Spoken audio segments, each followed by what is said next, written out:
So I quit my job. Yes, the one I just got in January. And the reason, and people gonna think I'm crazy, but my whole spirit said to quit. So I did. And I would like to be like, oh, this is not on brand, but it's very on brand. Because I have these moments in life where I have this really, this low. Something bad happens. Like something really bad happens. And out of nowhere, I get a message to get a message to quit.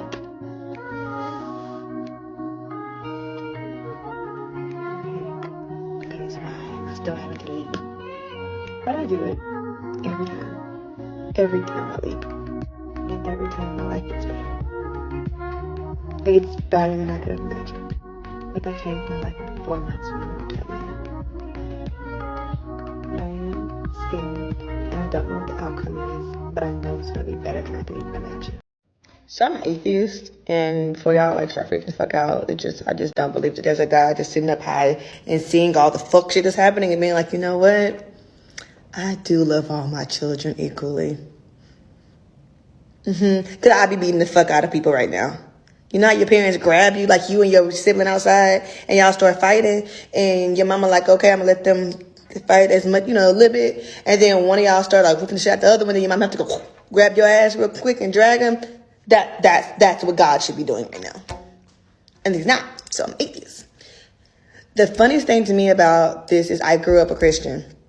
And not only did I grow up a Christian, I went to a Catholic liberal arts college. So I had to take theology classes. So I have learned more in a non-biased way of how to actually read the Bible and the history behind it. Because not only did that, I majored in graphic design. So I had to take art history classes, which required us to understand the time period and what was going on in the world in order to actually understand what was going on in the art and why certain techniques were used and all of this. And the funniest thing to me is that when you start talking to people about their book, they, one, only literally read the book. And two, they don't understand the history behind how their religion became a religion. On top of the fact, they don't realize that their religion is a very young religion. On top of the fact that they don't realize that their religion was a pagan religion. On top of that, they don't realize that Jesus wasn't a Christian. He wasn't a Christian. He wasn't.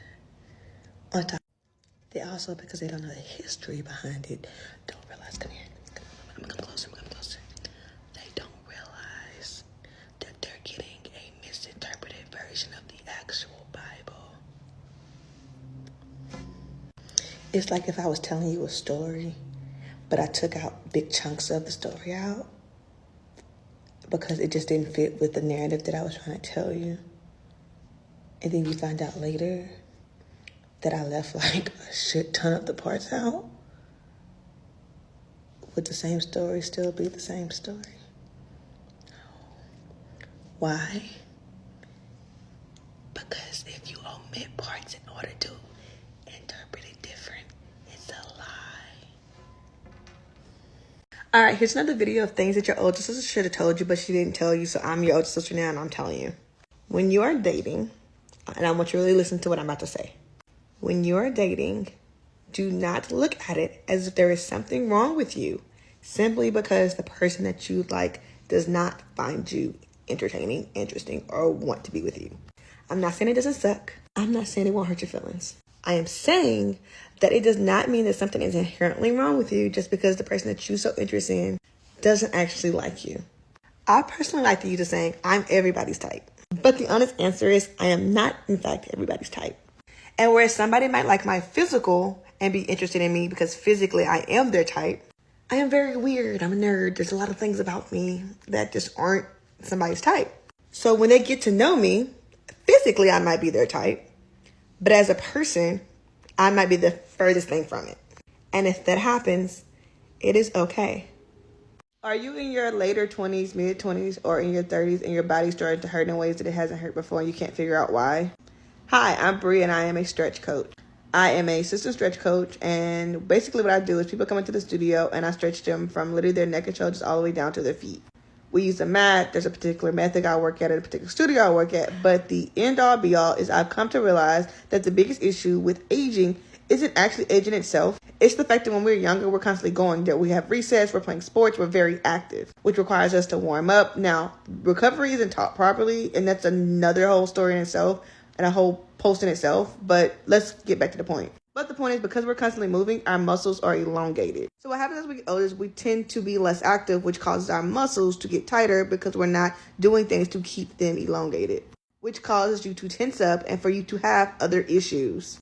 If you start stretching today, you will feel better next week. I guarantee it. So I have a theory as to why we all thought that we should have our lives together by 25. And the answer is capitalism. So we are the first generation. If you're a millennial, you're the first generation of people who they really crammed college down your fucking throat. So a lot of us went to college or had the dreams of going to college. So before us, you would turn 18 and you would pretty much go out into the workforce. So by the time you hit 25, you would more or less have had like 7 years of like getting your life together under your belt. Well, economically, a generation is anywhere from between 20 and 30 years. So in the middle is 25. So for the purpose of the economy keep going, the idea is to have people to start having families by the age of 25. Because you have to have a class to replace the current class. Well, the past, you know what I'm saying? Like there has to be new people to come in and work.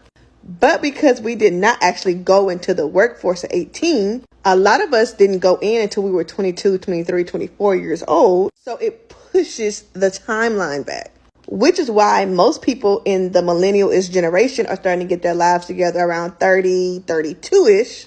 Because it doesn't only take education, but also experience and then just time for things to fall in place in order for you to be able to start living the life you want, to be able to actually be able to afford a family and to date and all these things. So no, you're not late.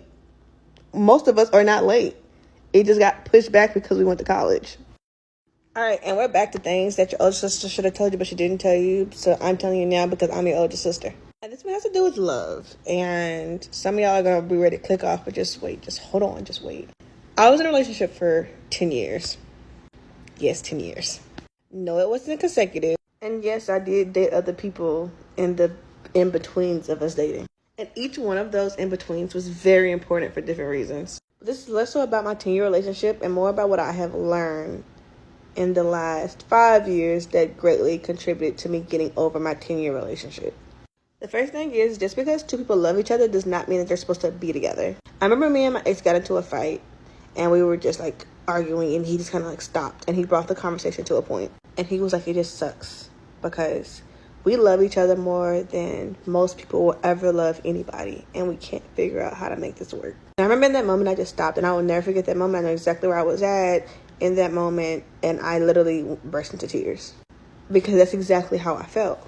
It's in that moment that I pretty much realized that our relationship was over, but I was going to go and try a couple more years. But I knew it was over because I realized then that it had less to do with love and more to do with, are we compatible? Because it didn't matter how much we negotiated, how much we compromised, because what we wanted was so different, it was less of a compromise and more of settling. And that brings me to number 2. If you have to compromise your wants, your dreams, your desires, you are settling. Again, it does not mean that you don't love the person. It just means that unfortunately, y'all are soulmates and not life partners. And that's okay, even though it hurts.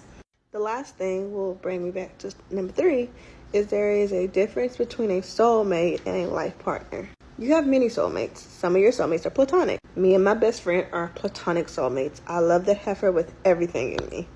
We go on dates. I am part of her relationship as she is part of mine. Everybody knows that I show her the most affection and the most love in a very platonic way. My platonic relationship with her actually determined how I see romantic relationships. Because if it doesn't feel as good as it feels with my best friend, I don't need you. But again, she's a soulmate. I've had various soulmates in my life. But I think I'm at the point to where I have found my life partner. And with your life partner, you don't have to settle, but you do have to compromise. With your life partner, you get to feel free and loved. With your life partner, you get to be your fullest self and it feels the most natural. And with your life partner, you will want to be a better person, not for them, but for you, which will in turn make you a better you for them. I hope this helps.